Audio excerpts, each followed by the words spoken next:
Here in the southwest, we have some of the country's most important old buildings, striking examples of our local and national heritage and reminders of the industries on which Britain was built. But many of the wonderful buildings that we've inherited are crumbling away. There's limited money available to restore and maintain them. So how do we spend the cash? And what should be our priorities? It's time to take some tough decisions.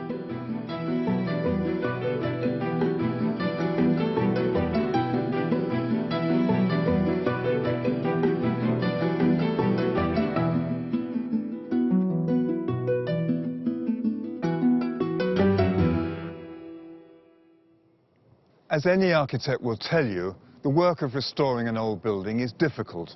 It requires very special skills, but it's never impossible. I've been an architect for 40 years, and I can tell you that here in the southwest of England, we are facing an enormous problem. In Cornwall, there are the remains of a once great mining industry and the very beginnings of the Industrial Revolution. We can see traces of a fishing industry that was once the biggest in the world. And then there's the evidence of our proud naval heritage. Restoring these buildings could cost hundreds of millions of pounds, and there isn't the money to go round. But I'm going to suggest to you that there are some simple parameters that would allow us to decide what we should restore. It's just my view as an architect and historian, and I'd be the first to admit that not everyone agrees with my views.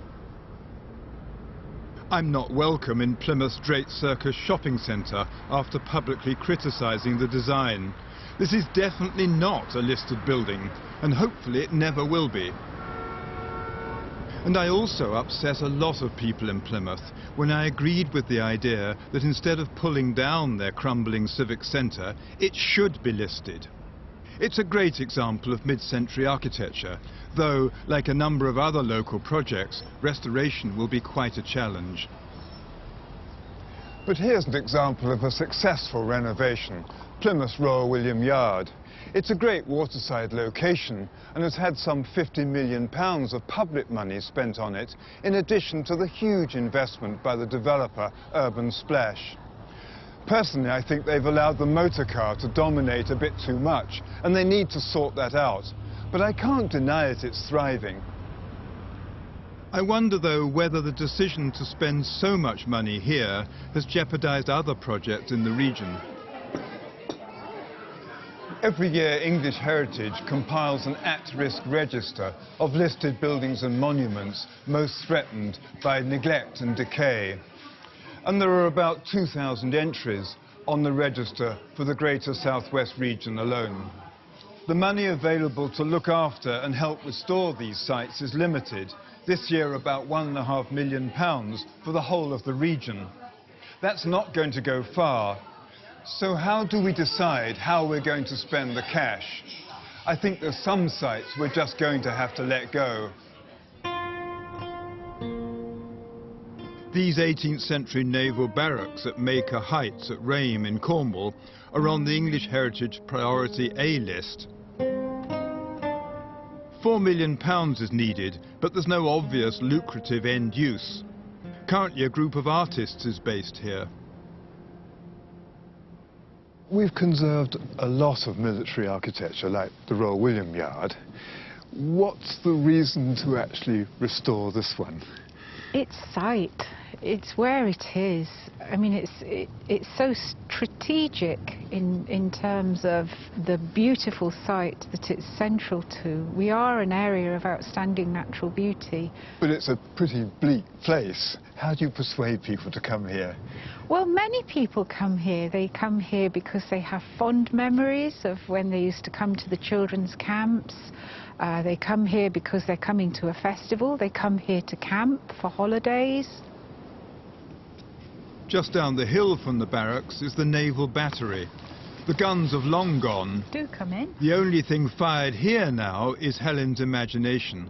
I think you've only got to go up to the top and have a look at the views down to realise that this is the most fantastic theatrical space possible.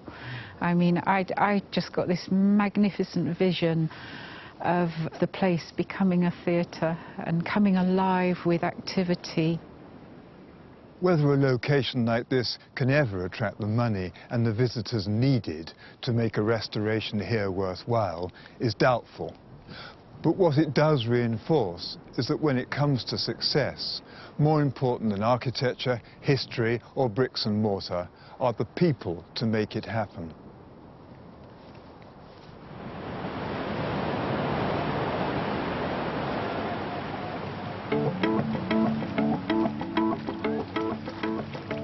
I've come to St Ives in Cornwall to discover the secret of one of the region's most successful renovation projects.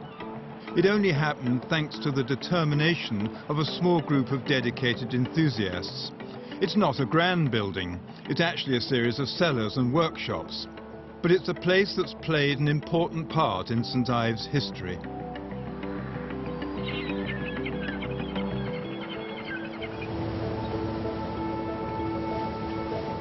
St Ives was built on its fishing industry. Once the biggest port on the region's north coast, the main catch was pilchards. In the mid-19th century, more than 100 million fish were landed here every year.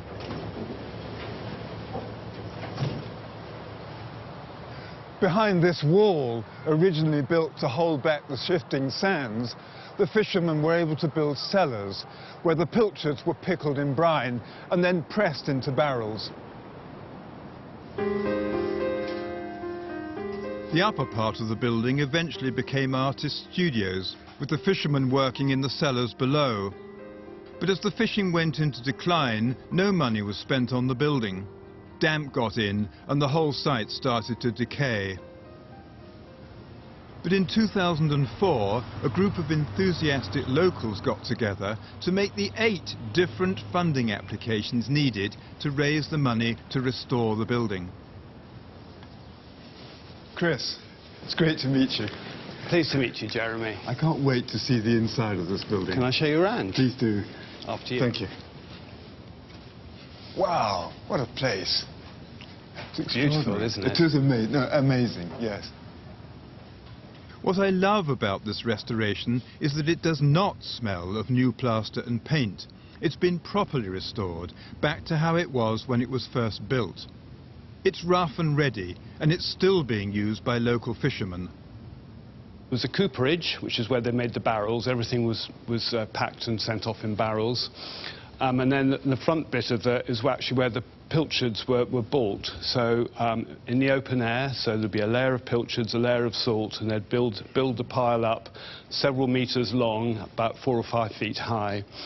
And then they were broken out, they were pressed to get the oil out. The oil was a really important product, and then they were put in barrels and sent off to Italy. So it was a cash crop, really important for Cornish economy. This was actually built using materials from the mining industry. So we have the rising mains, and also the big timbers across are actually pump rods from the mining industry. So it's not just that it's an important building, it's the cultural history of the building which is important too. Yeah, this is the last bit of old working St Ives, and it's really important for when we were developing this project that this building is still being used by the industries for which it was first designed. This is on a piece of prime estate fronting Porthmere Beach.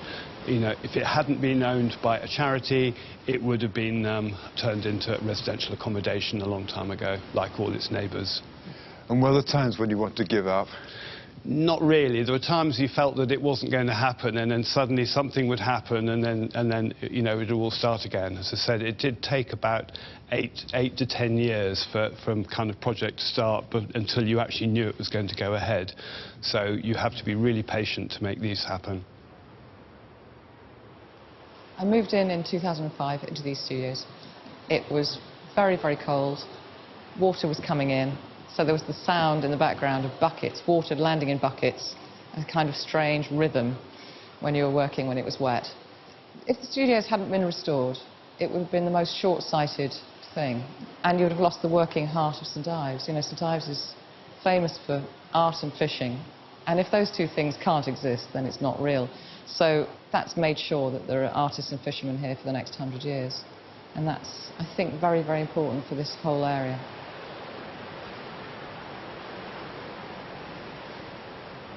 You can't help but be impressed by what's been achieved here. The campaigners made a good case for the site and backed it with a passion for local history and heritage and a clear vision of what the future use of the building would be. People are an important factor, and clearly passion is an important ingredient too. But I would argue that while passion may be persuasive, on its own it's not enough. 10 years ago, the ingenuity of various campaign groups around the country was tested in the BBC's Restoration series. The public could vote for whichever project they felt deserved a £3 million grant from English Heritage. Something much earlier. So we've got here early 17th century, the original part of the house. And it's only when you come round to the back that you see the real core of the house is an earlier building reused. Yeah. Poltimore House near Exeter was a finalist, but despite the enthusiasm of architect Ptolemy Dean, it didn't win. An oriel window and a staircase. Oh, this is much earlier, isn't it? Medieval house. Fantastic. How amazing. The 16th century house was adapted over the years and later became both a school and a hospital. The doors closed in 1976, and since then it's slipped into ruin. I mean, it's so picturesque moving around this alleyway. I mean, this is how I imagine medieval Exeter used to be, with this intimacy of ancient building. After their TV exposure, enthusiastic locals came together to fundraise. 10 years on and they're still at it. Although a temporary tin roof now offers some protection from the elements, today they still need around £12 million. We're coming through the main tower of the 19th century staircase, and we're coming through here into what was the original Tudor courtyard. Golly, what are we looking at here? Well, the main part of the original building that dates back to about 1560 had 3 Tudor gables along the side there. These 2, and then the third one tucked behind that big staircase. And how much work is there to do here?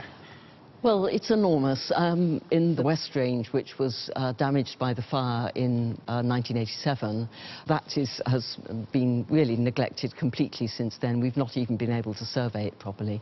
Every part of the building probably will need major work with the facades. Every window is broken, and every single slate is going to have to be taken off and renewed. So we've got a mammoth task on our hands. How do you keep motivated to continue pushing this idea? I think it's extremely difficult. And there are days when I just think this is a daft project to be involved in. On the other hand, I think this is an important building. It's a nationally important building. It's not just a little local building. And I think the more we understand about this building and the more we understand about the estate and the history and the archaeology of the estate, the more we realise how important this is. Is it worth the effort? I think it is. This is a very big project, but I think the value that it shows about the care that people have for the past is reflected very much in what we're wanting to do for the future. But I have to say that there are days when it's overwhelming, and financially it's very, very difficult to keep going. It's the people who come, the interest that we get from people make it possibly worthwhile. But I have to say that there are many days when we sit around the table looking pretty glum at each other. What do we do next? How do we take this forward? Where do we go for the next penny? It's a really difficult project from that point of view. Talking to Claire, she's convinced me that this is a great building, well worth repairing. But none of that can happen until a financially viable end use can be found. And at the moment, I just can't see that happening. £12 million is a huge sum to find, and that figure could rise faster than the volunteers here can raise the funds. There's talk of this becoming a contemporary art gallery or a training centre for heritage building skills. But does the proposed end use really justify the enormous renovation costs? And that brings me to 3 vital tests that I think a building should pass before being worthy of restoration. And the first is that it should be architecturally important. Poltimore surely is, And here are 3 other buildings at risk, which definitely passed that first test.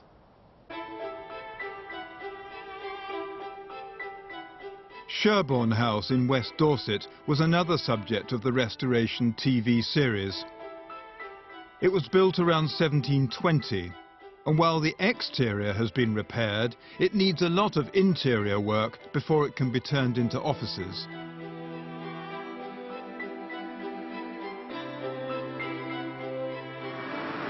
The Literary and Scientific Institute in Bridport is smaller, but just as impressive.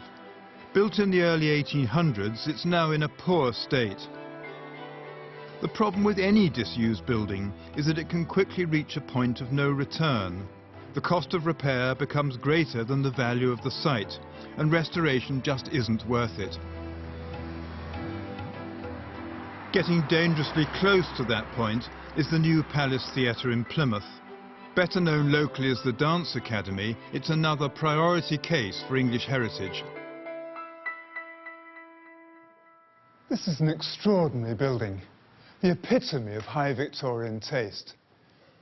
It also passes my second test. As well as being a fine piece of architecture, it has a fascinating history.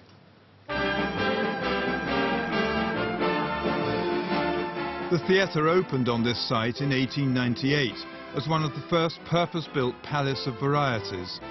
Stars such as Charlie Chaplin, Lily Langtry and Harry Houdini once played here.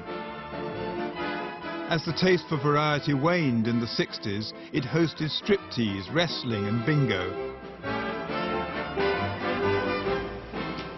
It then had a checkered history as a nightclub, but closed after a drugs raid in 2006.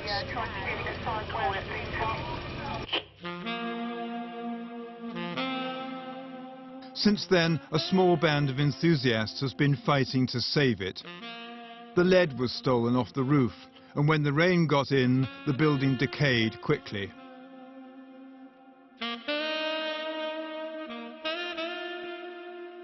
But after 7 years of neglect, local builder David Welsh seems now to be offering a glimmer of hope. He's already begun essential repairs. You've taken on a lease for this building. Well, not me personally, but the project, we're a not-for-profit company, and there's a few of us involved in it. We're all volunteers, and we're taking it on so that we can take a 27-year lease so we can work on this and get the project done. Is it just a passion for the building that made you do that? None of us are really passionate about theatre because we see this as being a community centre with restaurants, different things, different acts going on. So it's a whole community project rather than just a theatre. But we will restore it as a theatre and then we can use it for other venues. It's obviously going to take a lot of money to get to that stage. Where's all this money going to come from? Well, we're looking at different grant agencies, the Big Lotto Fund, English Heritage, Lottery Grant Funds, architectural funds. None of them can give us all the money, but we believe that if we talk to enough of them, we'll slowly get some money in to cover what needs doing. Maura, is this what you expected to see? Well, it's certainly in a state of needs attention. Slightly worrying that the plasterwork is not in as good a state as we might like to see it. It's not, no. Yeah. Those with experience of rescuing faded theatres believe this is a project that might just work. Here we have a really interesting situation because we have the hotel which adjoined the theatre. It was built originally as part of the development. So the theatre and the hotel were one and the same. And it has the potential to come back into use perhaps as a restaurant or a bar underneath, but with some residential uses, either as hotel, apart hotel type uses above. But as ever, all these things come back to good management and making sure that you get the right business plan in place and get the right people on board, and you look at creating the right partnerships to make it a success story. We always say with these beautiful old theatres that, you know, you're never really the owner, you're only the custodian, and actually everybody has to play their part in being the custodian of a building so special as this. Those passionate about this building, and locally the new Palace Theatre has many fans, will be watching this project closely. In 2009, David Welsh was jailed for fraud. He says his intentions here are genuine. Everything's got to go through a bank account so it can all be audited. and there will be a firm of auditors, there will be an accounts manager. It will all be done so everything can be seen up front. Now, I've actually offered the other week to somebody said to me, what's going on, you're a criminal and this lot. Fine, I said, I'll resign, I'll walk away, you get somebody to take over my place and do the job. Nobody's stepped up to do it yet. So in the meantime, I'm still here, I'm still getting dirty, I'm still working. So, a building that meets the first two of my conditions for a successful restoration. It's a great building and it's got an interesting history.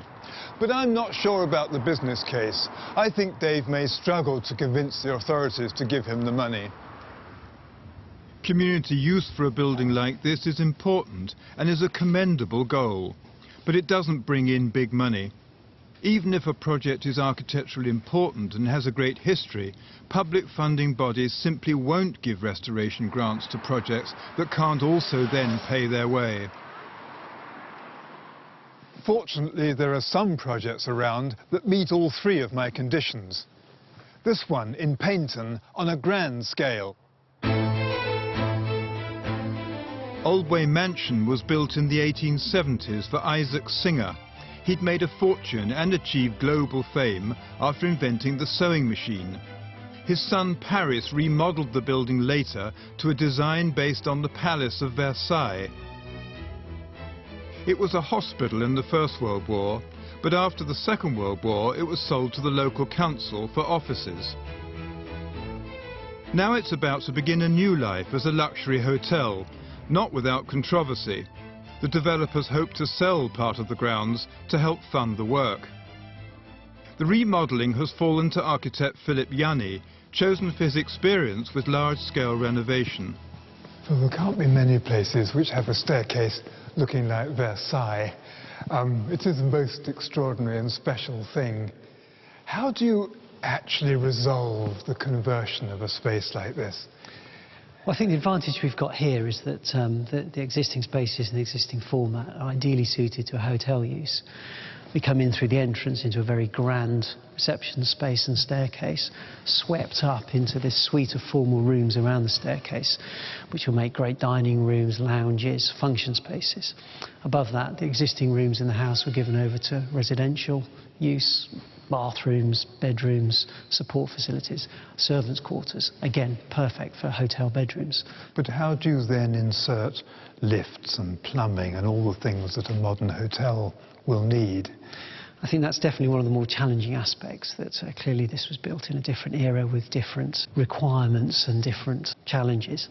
So I think that really will be an issue for us. But I think this fabric can take it. It is cellular. Clearly how we insert them physically, what we take out to put things back in, has to be sensitively handled. Phil, there's a listed house, and here there's a listed garden. How do you resolve the problems that presents you? As ever, I'm afraid there is a commercial reality, and I think the sums of money involved in bringing back to use a building like this are huge. In this case at Oldway, it has come at the cost of redeveloping some of the grounds. Now, we've worked very hard to find various scenarios. We've worked with the local community, English Heritage, the local authority, and we're doing just enough development to cross-fund the important key works in the existing buildings and the historic gardens. I think that's an important factor, that it's not an income-generating activity in itself. It's purely to save these buildings and do what we have to do to ensure that these key works can be funded. So you have a passion for an old building. You've decided it's architecturally significant. You think it has a rich and interesting history, and you've found a good use for it. Now all you have to do is to convince everyone else to agree with you. Not far from Oldway Mansion is another English Heritage priority project. Opened in 1912, the Torbay Cinema was one of the first purpose-built picture houses in Britain. It closed in 1999 and has been empty since. Several different organisations came together to raise £1.5 million to restore it, but the project foundered because they couldn't agree a way forward. You have to be careful the way you tread across here. Tony, 1999, the last film here, and no sign of a the next one. What's the process been since that time?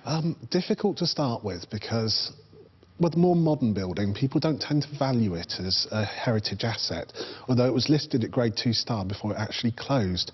So for us, we've been trying to keep it wind and watertight for the last 15 years.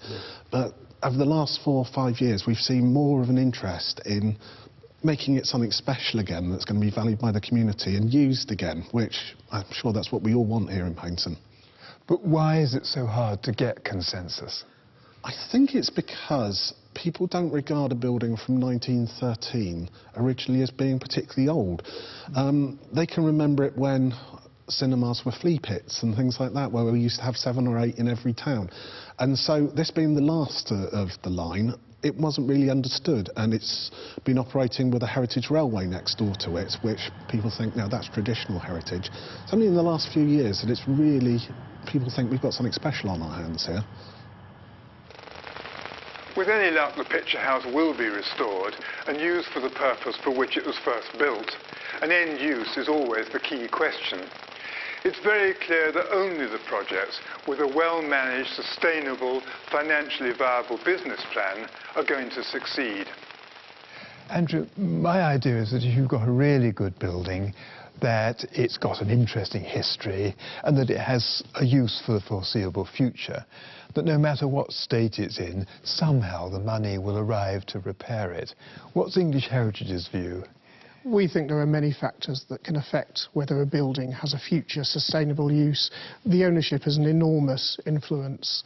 Often it's a case of whether the building has the capital cost of repair, but sometimes it's just about the amount of revenue that a building can generate, and I suspect the one we're sitting in at the moment is just such a case. As you say, repair costs are not always a problem, but it is about use and long-term revenue streams to make them sustainable. So do you think it's the people that really matter? I think people can make the difference between a building failing or being a complete success. And I think the enterprise and imagination that people bring to the use of these buildings in the future is an enormous, it's almost the crunch factor, really, in terms of how they can work. So people are a common link between the projects we've looked at. Dedicated volunteers giving up their time to save historic buildings. Another common factor is that rescue has been left very late. The costs of restoration are now so high that however passionate the campaigners are, they'll need to come up with spectacular business plans to justify the expenditure. So eventually, it's down to the determination and passion of individual people. Restoration is complex and expensive, although the sums involved are tiny when compared to the national budget. All of the projects we've looked at here could be completed together for a fraction of the cost of a fighter aircraft. The government won't save them. There are no votes in heritage, which means that the future of our historic buildings is up to the community. And that means it's up to you to decide what's worth saving.